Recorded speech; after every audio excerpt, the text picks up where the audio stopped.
Hello बच्चों, आज हम यहाँ पे स्टार्ट करने जा रहे हैं चैप्टर 11 की एक्सरसाइज 11B के क्वेश्चंस को सॉल्व करेंगे। ये एक्सरसाइज है डिपेंड ऑन डायरेक्ट प्रपोर्शन। ठीक है, तो सबसे पहले उसको समझेंगे, उसके बाद ही एक्सरसाइज के क्वेश्चंस को सॉल्व करेंगे।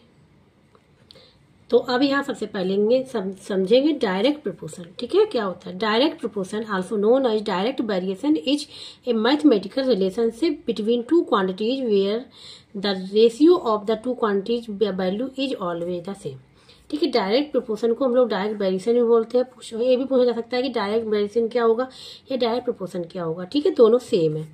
ठीक है, और ये क्या मैथमेटिकल रिलेशनशिप होता है टू क्वांटिटीज के बीच में, वेयर द रेशियो, जब रेशियो निकालेंगे टू क्वांटिटीज का, वो क्या रहेगा ऑलवेज द सेम, वो सेम होना चाहिए। आगे जब क्वेश्चन को करेंगे तो पूरा क्लियर हो जाएगा। ठीक है, दूसरी डेफिनेशन भी हमने यहाँ पे लिखी है, देखो क्या होता है व्हेन वन वैल्यू इंक्रीज, मतलब टू क्वांटिटीज की बात हुई है, तो जब एक की वैल्यू हम लोग इंक्रीज करेंगे तो द अदर वैल्यू इंक्रीज, तो दूसरे की भी वैल्यू क्या होगी इंक्रीज होगी।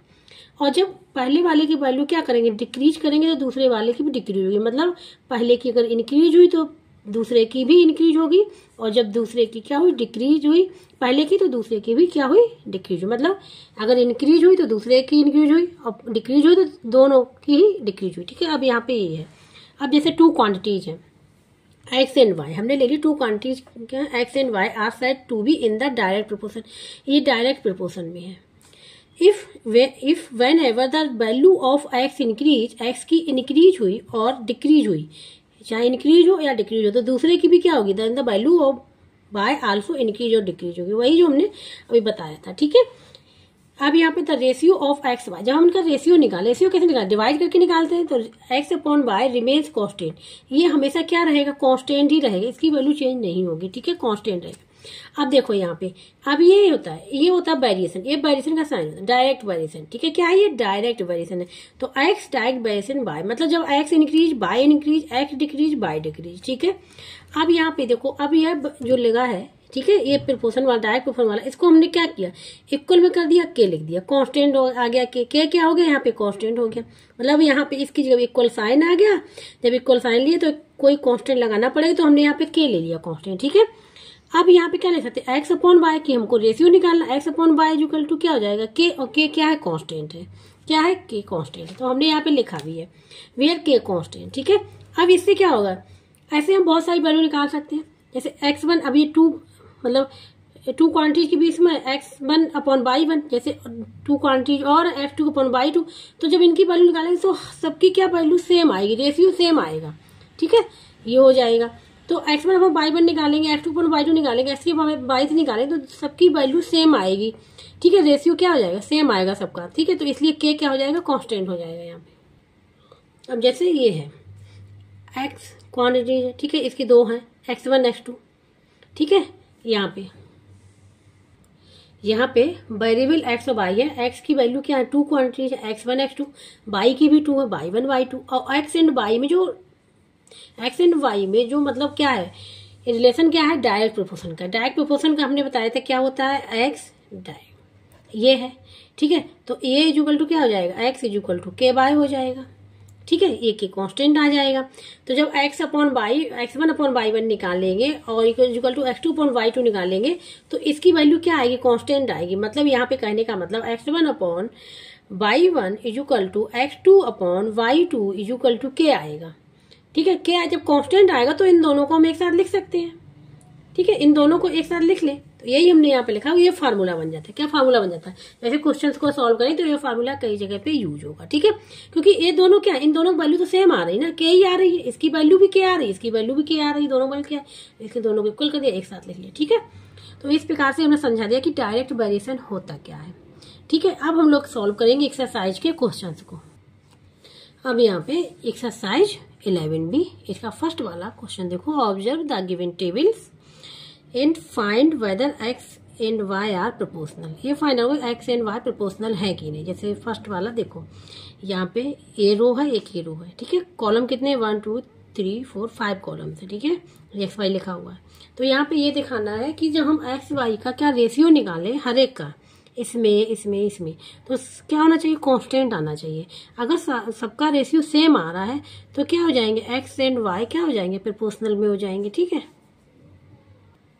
तो यहाँ पे हमने लिख लिया फर्स्ट वाला पार्ट, ठीक है। तो इसको ध्यान से देखना। अगर यहाँ से हमने बताया था फॉर्मूला क्या बताया था, जैसे x1 upon y1 equal to x2 upon y2 equal to x3 upon y3, कितने हैं यहाँ पे 4 बार है, तो x4 अपॉन y4, इन सब की वैल्यू क्या कांस्टेंट आती, सेम आती है। ये फॉर्मूला है, ठीक है, ये फॉर्मूला है।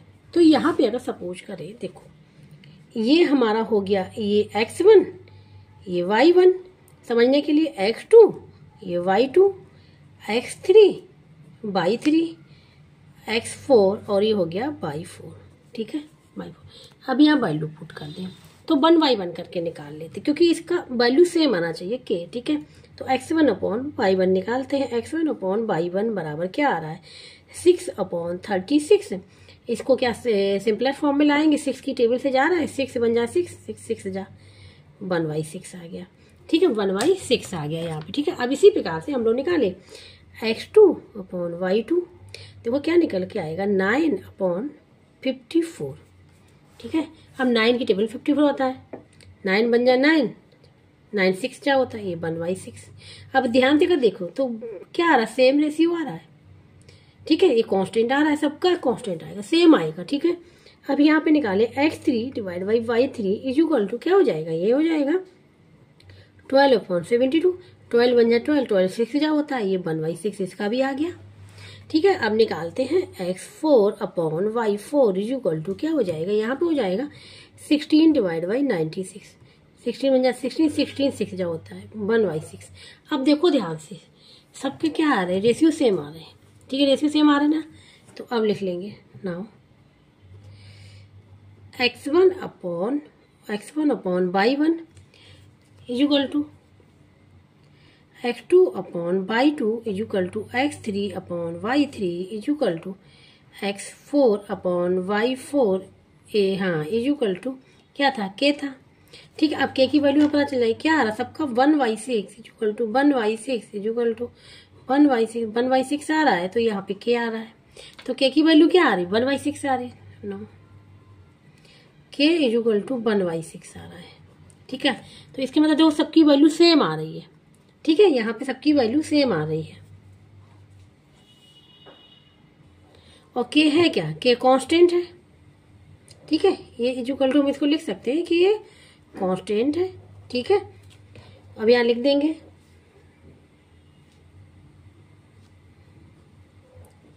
since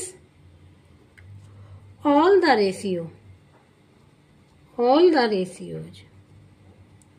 are the same है, so यहाँ पे x and y पूछा गया था, so ठीक है, the variables x and y are, ठीक है, इन प्रोपोर्शन, यही तो फाइंड आउट करना था, ये हमने प्रूव कर दिया यहाँ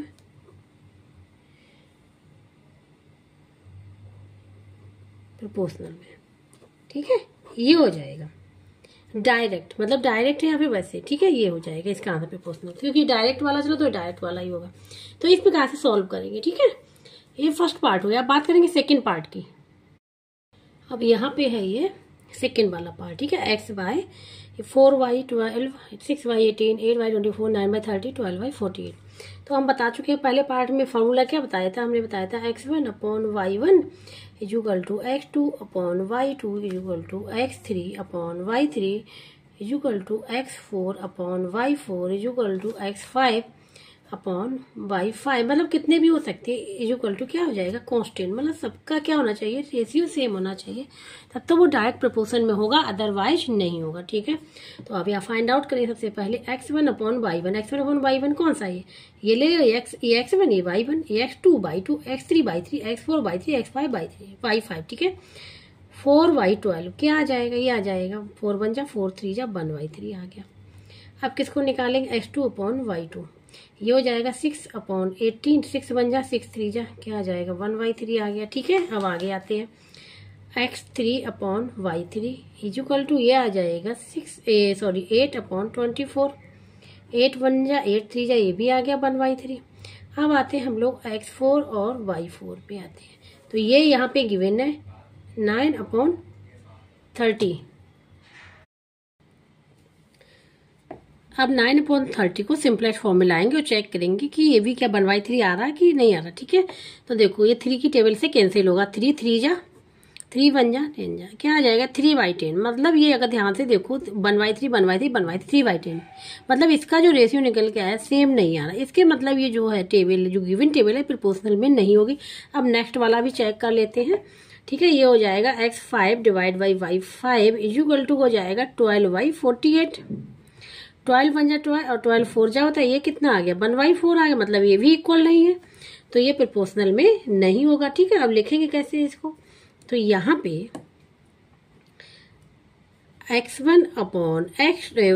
y1 is equal to x2 upon y2 is equal to x3 upon y3 x4 upon y4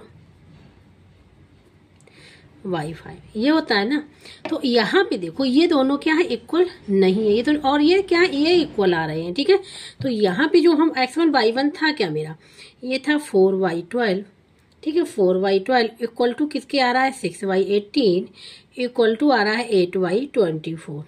ठीक है, ये इक्वल आ गया यहाँ पे और इक्वल टू। ठीक है, अब ये कितना है, ये हमारा है ये 9y30 और ये है, और दूसरा कौन सा है, ये है 12y48। ये इक्वल नहीं है, ये इक्वल यहाँ पे नहीं है। इसके मतलब डायरेक्ट प्रोपोर्शनल यहाँ पे नहीं है। तो अभी हम यहाँ पे लिखेंगे since all the ratios are not same नहीं है, hence we can say, तो इससे हम क्या कह सकते हैं कि ये प्रोपोर्शनल में नहीं है। ठीक है, the variables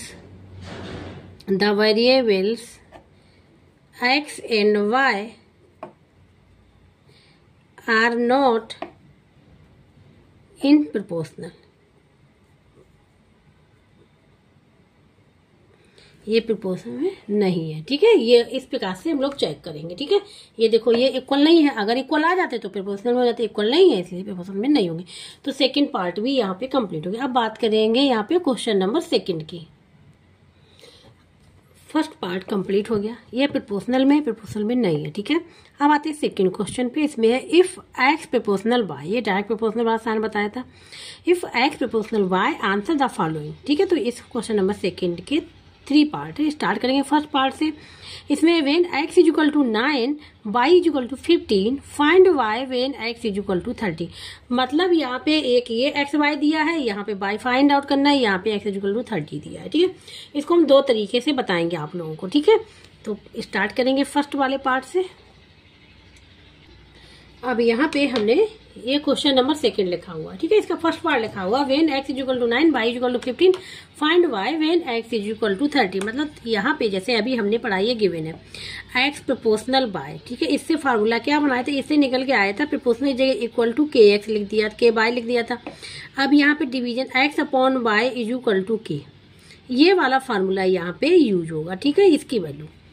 तो यहाँ से हम लोग क्या कर लेंगे, तो यहाँ पे when x is equal to 9 and y is equal to कितना है 15, देन इसमें वैल्यू पुट कर दें, क्या हो जाएगा x अपॉन y। तो 9 अपॉन 15 इज इक्वल टू आ गया k।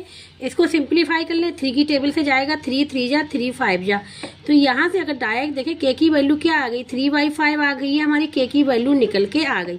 अब ये k की वैल्यू निकल के आ गई। अब यहाँ पे फाइंड y करना है when x is equal to 30। ठीक है, तो देखो ये तो पढ़ाई होगा ना, ये पढ़ा था ना कि x1 अपॉन y1 बराबर x2 अपॉन y2, ये कांस्टेंट होता है कि मतलब क्या होता है, इनका रेशियो सेम होता है। ठीक है, अब यहाँ वैल्यू किसकी फाइंड आउट करनी y की, तो यहाँ पे लिखेंगे अब value of y when x is equal to कितना गिवन है 30।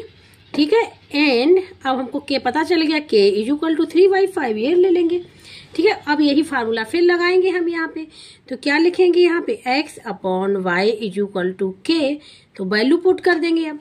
ठीक है, पहले हमने क्या किया, k की वैल्यू फाइंड आउट की, ठीक है, फार्मूला यही बार बार लगेगा। तो यहाँ पे अब x की वैल्यू क्या है, यहाँ पे 30 है, y की वैल्यू फाइंड आउट करनी, k की वैल्यू 3/5 आई हुई है। क्रॉस मल्टीप्लिकेशन कर ले, ठीक है, क्रॉस मल्टीप्लिकेशन करेंगे तो क्रॉस मल्टीप्लिकेशन होता क्या है, बहुत बार बता चुके, a डिवाइड बाई b और c और d, इसका मल्टीप्लाई मतलब a मल्टीप्लाई d करेंगे तो b मल्टीप्लाई c हो जाएगा। तो हम करेंगे यहाँ पे 3 मल्टीप्लाई y, इसका मल्टीप्लाई किया इक्वल टू 30 मल्टीप्लाई 5 हो गया। ठीक है, अब यहाँ पे y की वैल्यू फाइंड आउट, y से जो भी मल्टीप्लाई में है इधर डिवाइड में कर दो, तो y इक्वल टू क्या हो जाएगा, 30 मल्टीप्लाई 5 डिवाइड बाई 3 हो जाएगा यहाँ पे। ठीक है, अब देखो 3 बन जा 3 और 3 बन जा 10 आ जाएगा, 10 मल्टीप्लाई 5 क्या आ जाएगा, ये आ जाएगा 50। तो y की वैल्यू यहाँ पे क्या निकल के आ गई, 50 निकल के आ गई।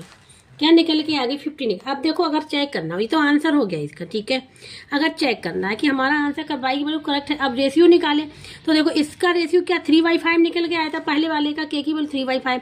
अब x इक्वल टू 30 है, 30 रख दिया, और y इक्वल टू क्या 50 है, तो रेशियो के 3/5 आना चाहिए।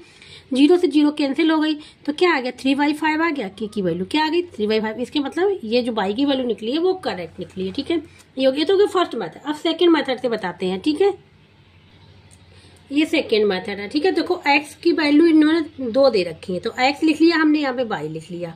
ठीक है, x की वैल्यू पहले कितनी थी 9 थी, और y कितना है 15 है, फिर x की वैल्यू 30 है, और इसकी वैल्यू y की वैल्यू फाइंड आउट करनी है यहाँ पे। ठीक है, तो अभी हम इसको ऐसे ही लिख देते हैं। ठीक है, तो ये हो जाएगा हमारा, ये क्या हो जाएगा यहाँ पे by2 समझ लो, y2 की वैल्यू फाइंड आउट करनी है। ठीक है, तो यहाँ पे जो फार्मूला हम लोग लगाएंगे, ये समझाने के लिए लिखा, टेबल बना दी हमने यहाँ पे।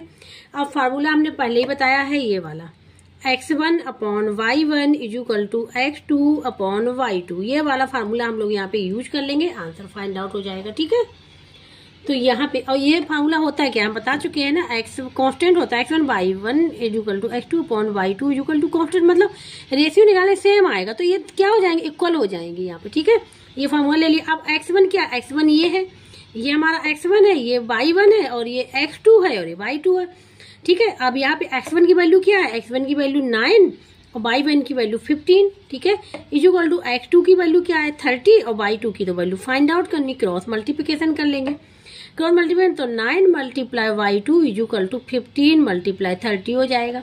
अब y2 इक्वल टू क्या आ जाएगा, 9 y2 में जो मल्टीप्लाई है डिवाइड में हो जाएगा, 15 मल्टीप्लाई 30 डिवाइड बाई 9। अब देखो 3 से 3 जा और 3 10 जा, फिर 3 बन जा, 3 5 जा, 10 मल्टीप्लाई 5 क्या आ जाएगा 50 आ जाएगा। तो y2 की यहाँ पे वैल्यू क्या निकल के आ गई, 50 निकल के आ गई। ठीक है, यही किसकी वैल्यू हो जाएगी, y की वैल्यू हो जाएगी। ठीक है, ये y की वैल्यू हो जाएगी, तो अब आंसर लिख लेंगे। आंसर पूछा गया तो y इक्वल टू, तो y इक्वल टू क्या हो जाएगा 50, ये आंसर हो जाएगा। इस प्रकार से भी सॉल्व कर सकते हैं। ठीक है, अब यहाँ पे ये नहीं कि यहाँ पे पूछा गया y की वैल्यू, तो यहाँ y2 की वैल्यू तुमने लिख दी, नहीं, ये हमने निकाला है फार्मूले से। ठीक है, ये y2, तो ये क्या है, y तो है एक तरीके से, y की वैल्यू हो गई। ठीक है, ये हो जाएगा, और ये y की ही वैल्यू है, अगर ध्यान से देखें तो ये y की ही तो वैल्यू है। यहाँ y2 वेरिएबल y1 2 पार्ट में है, एक y1 और एक y2 में। ठीक है, तो यहाँ पे जो पूछा गया वो यहाँ पे हमने लिख दिया, या फिर फर्स्ट मेथड से करना उससे भी कर सकते हैं। ठीक है, ये हो गया सेकेंड मेथड। अब यहाँ पे ये क्वेश्चन दिया गया सेकेंड पार्ट का, तो इसको हम फर्स्ट मेथड से ही सॉल्व कर रहे हैं। ठीक है, फर्स्ट मेथड से इसको सॉल्व करेंगे। तो सबसे पहले हम लोग किसकी के वैल्यू फाइंड आउट करेंगे, फार्मूला पता ही है, व्हेन x इक्वल टू 28 और y इक्वल टू 32, देन तो क्या है formula, x upon y equal to k, ये क्या है फार्मूला, याद करना पड़ेगा। ठीक है, अब x क्या है 28 divide by 32 equal to k, ये देखो किसकी टेबल से जा रहा है, 4 की टेबल से जा रहा है, 4 7 जा होता है और 4 8 जा होता है, तो k इक्वल टू क्या निकल के आ गया 7/8। ठीक है, अब क्या करेंगे,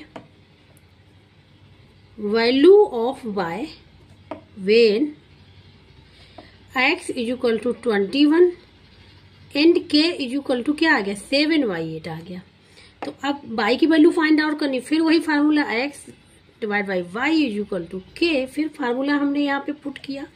ठीक है, अब क्या करेंगे, x की वैल्यू क्या आ गई यहाँ पे 21, y की वैल्यू फाइंड आउट करनी, k की वैल्यू 7/8, क्रॉस मल्टीप्लिकेशन कर लेंगे, तो क्या हो जाएगा 7 multiply y equal to 21 multiply 8, अब हमको यहाँ किसकी वैल्यू फाइंड आउट करनी है, के की, सॉरी बाई की। तो बाई इक्वल टू क्या, बाई से जो भी मल्टीप्लाई है डिवाइड में हो जाएगा यहाँ पे, और यहाँ आ जाएगा 7, 7 बन जाए 7, 7 3 जा 3 मल्टीप्लाई 8 क्या आ जाएगा 24। तो y की जो यहाँ पे वैल्यू निकल के आई है y इज इक्वल टू 24, ठीक है, y इज इक्वल टू यहाँ पे आ गया 24, और यही हो जाएगा इसका आंसर। तो इस प्रकार से भी सॉल्व कर सकते हैं, जैसे या तो वो सेकेंड मेथड से करने जाओ उससे भी कर सकते हैं, और फर्स्ट मेथड तो ये भी कर सकते हैं। हमने यहाँ फर्स्ट मेथड से सॉल्व किया, ठीक है, ये हो गया इसका सेकेंड पार्ट। अब बात करेंगे थर्ड पार्ट की।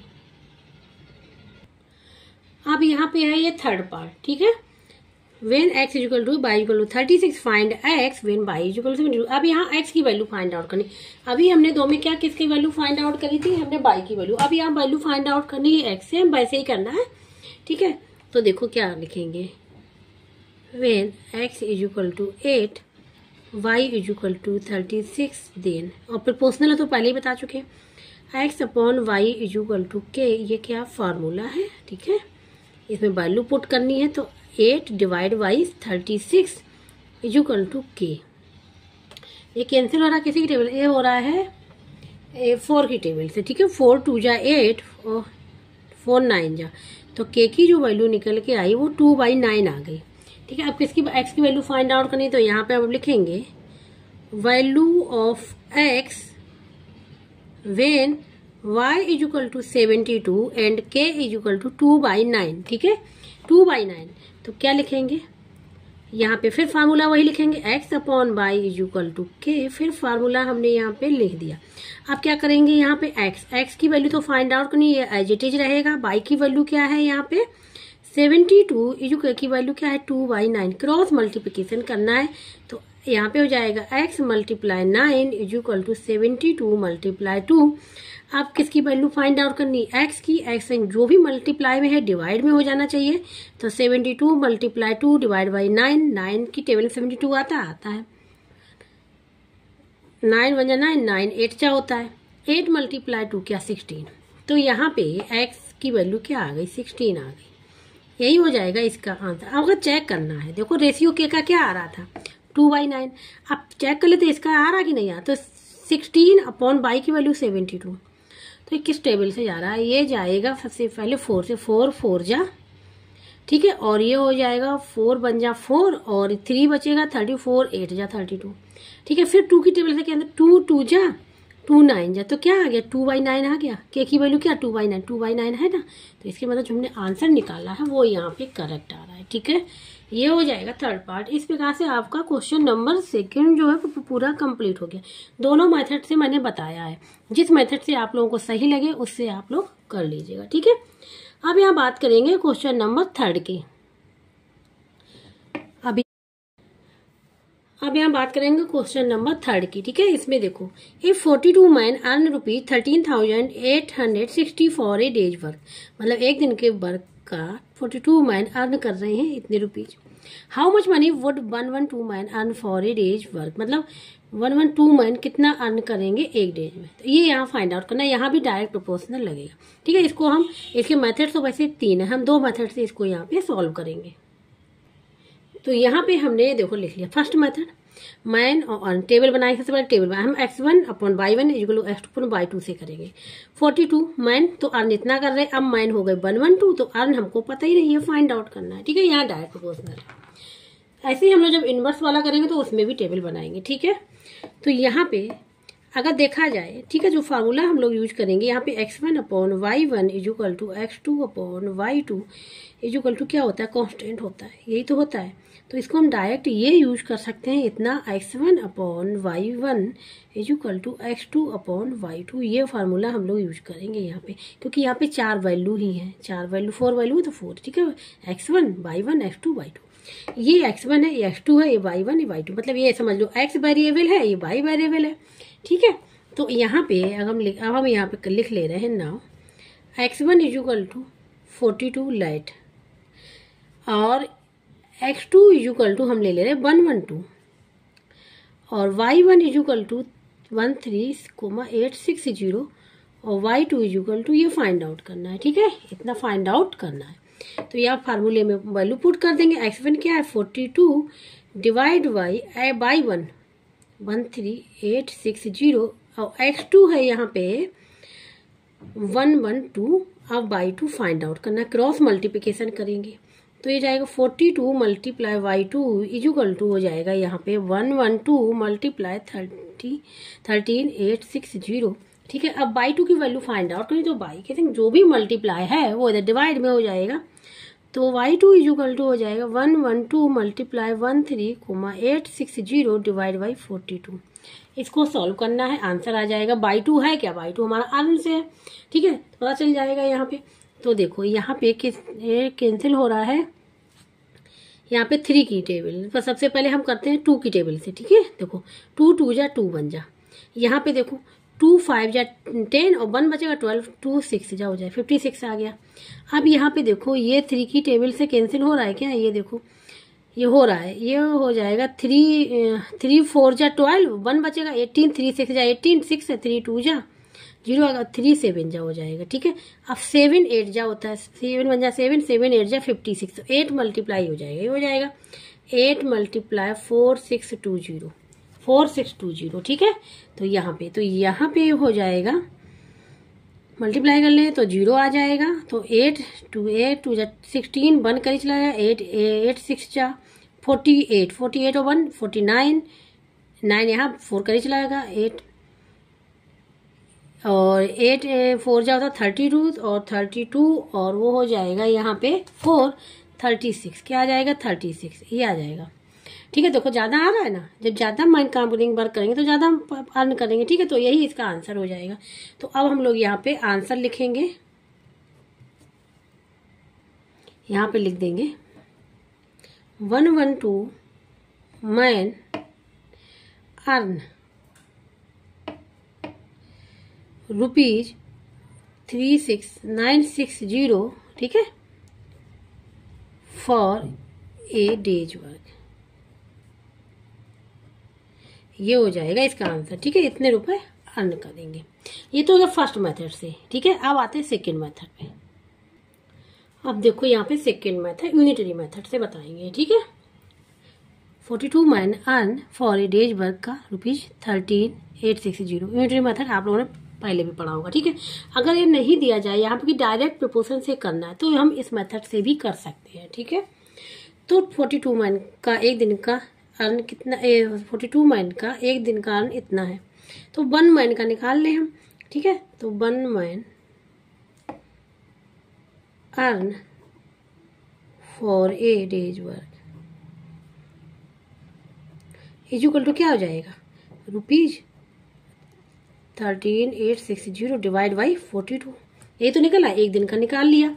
अब निकालना कितना है यहाँ पे 112 मैन के लिए, तो नाउ 112 मैन अर्न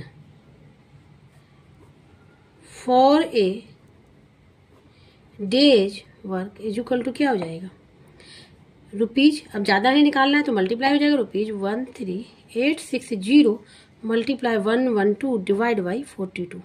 यही तो हमने सॉल्व किया था अभी, यही तो हमने सॉल्व किया था जिसका आंसर निकल के आया था। ठीक है, सॉल्व कर लो इसको 2 से करेंगे, 2 2 जा 2 बन जा, इसको 2 5 जा 2 6 जा हो गया। ठीक है, ये हो जाएगा। अब ये देखो 7 से हम यहाँ पे कैंसिल कर दे, 7 8 जा और 7 3 जा, अब 3 से 3 बन जा, अब इसको कैंसिल कर लेंगे, 3 4 जा 12, 1 बचेगा 18, 3 6 जा 18, 6 है 3 2 जा, ये आ जाएगा 8 मल्टीप्लाई ₹4620 मल्टीप्लाई 8। ठीक है, इसका मल्टीप्लाई कर लेंगे, वही है सेम, तो 0 आ जाएगा, 8 2 जा 16, 1 करी चला जाएगा, 8 6 जा 48, 1 9 49, 9 4 करी और 8 4 जा 32 36, यही आंसर आएगा। ठीक है, इस प्रकार से भी सॉल्व कर सकते हैं। और तीसरा मेथड वही हमने बताया था, x upon y equal to के कांस्टेंट मान के फिर x y की जैसे वैल्यू फर्स्ट, जैसे हमने क्वेश्चन में सेकेंड को सॉल्व किया था वैसे भी कर सकते हैं। ठीक है, तो ये दोनों मेथड हमने आप लोगों को यहाँ पे बता दिए हैं। ठीक है, जिसको कहीं भी डाउट हो रहा है, समझ में नहीं आया तो कमेंट बॉक्स में करके पूछ सकता है, और जिसको वीडियो अच्छा लगा वो प्लीज लाइक और सब्सक्राइब एंड कमेंट करके जरूर बताइएगा। ठीक है, अब जो नेक्स्ट क्वेश्चन है वो हम लोग करेंगे नेक्स्ट लेक्चर में।